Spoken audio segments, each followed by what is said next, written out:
Hey guys, quick tip. After you have bent something, if you have any dinged up edges from your pliers or anything like that, don't leave it that way. But it's not ruined, but don't leave it that way. You should have a bastard file, and if you don't know, bastard is the cut. This one is not a bastard cut file because it's just straight lines. It's lighter. It makes a smoother cut. But a regular bastard file is what I would use if I had one handy. And then I have these little guys.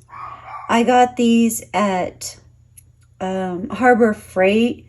You get a whole pack of like a dozen for, I don't know, $2 or $3. Anyway,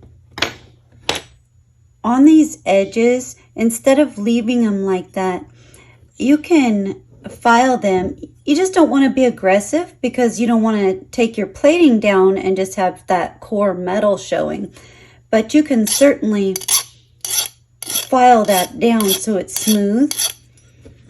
And you can use the little one.